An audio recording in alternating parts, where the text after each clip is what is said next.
We start with breaking news from the Middle East, where prospects of any deal to end the Israel-Gaza war have been dealt another blow, with reports that the mediators, Qatar, are pulling out of negotiations. The Gulf state has played a key diplomatic role in trying to bring an end to the conflict, to prevent further loss of life, secure the release of the remaining Israeli hostages held by Hamas, as well as taking part in talks. Qatar has hosted the political office of Hamas, allowing the group to operate with relative freedom. Well, let's speak to our correspondent, Joe Inwood, who's in Jerusalem for us. Joe, just talk us through what we know.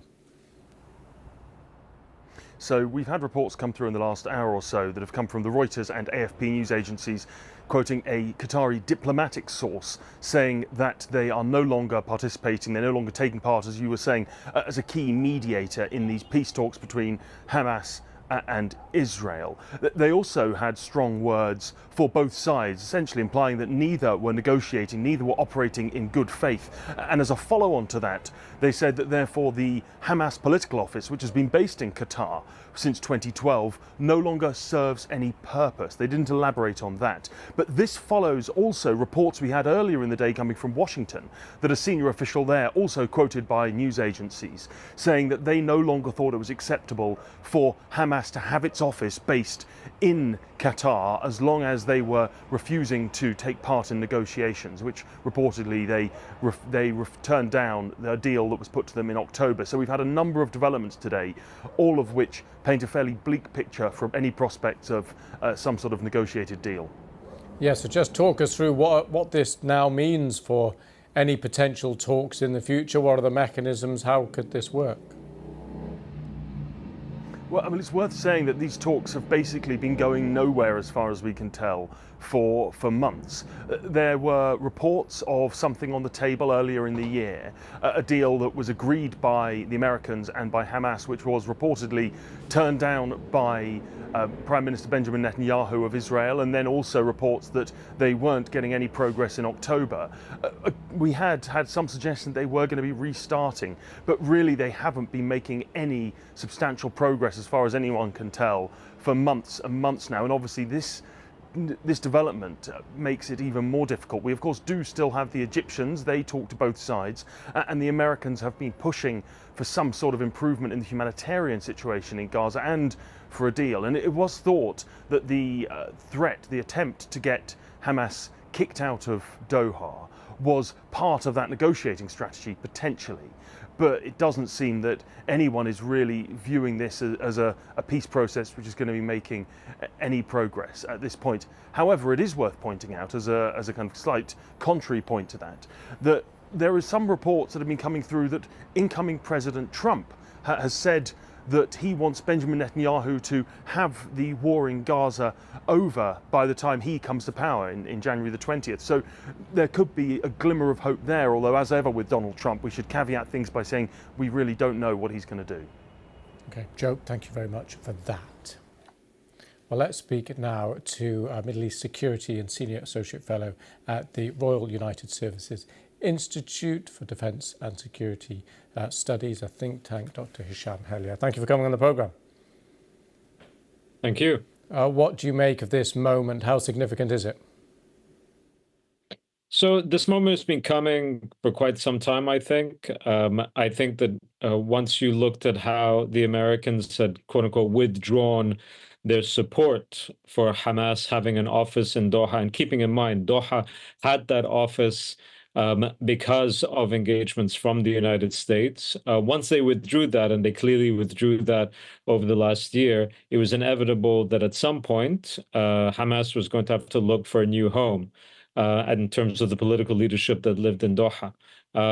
We may not be there immediately, i.e. in the next 24, 48 hours, but I do think that over the short term, that's very likely to come to pass. And where does this leave prospects now of talks and ceasefire and peace and return of hostages? Does the emphasis now lie with Egypt? So before I get to Egypt, let's be very clear. There haven't been ceasefire negotiations for many, many months. What we've had over the last few months have been hostage negotiations. They weren't ceasefire negotiations. The Israelis made it abundantly clear that after a pause in hostilities, if the deal were to go through, they would return to bombarding Gaza. So there haven't been ceasefire negotiations for quite some time. And I think this was also part of the reasoning of the Qataris, that there isn't good faith coming from the Israelis, and they also had critiques of Hamas at different points. But you've had over the past year numerous Israeli press reports showing how Netanyahu's office directly intervened in the negotiations to sabotage them. And I think the Qataris were also just very frustrated about this. So I don't think that there have been talks, serious talks, for quite some time. I think, frankly, we are now in the day after scenario.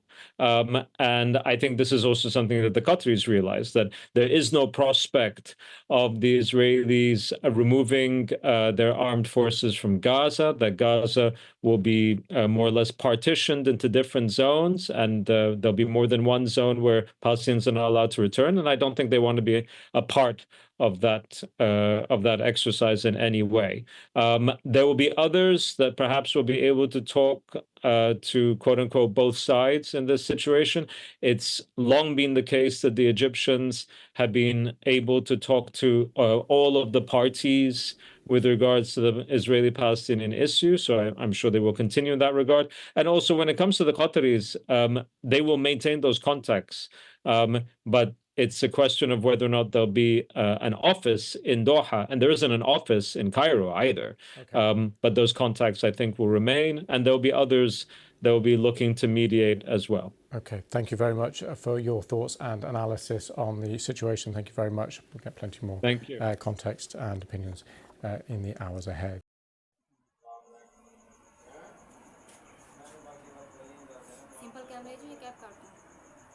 ये तो फिलहाल video बना के रख लवाए ना आपने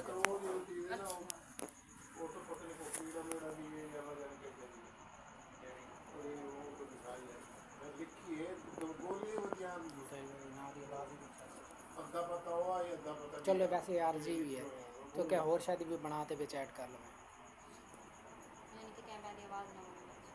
वही बने कोई मसला नहीं और ये ना हो कि बाजे घर दी गालियां पता चल दी हमें टीम 5 हाँ वो चल पैंदी है कोई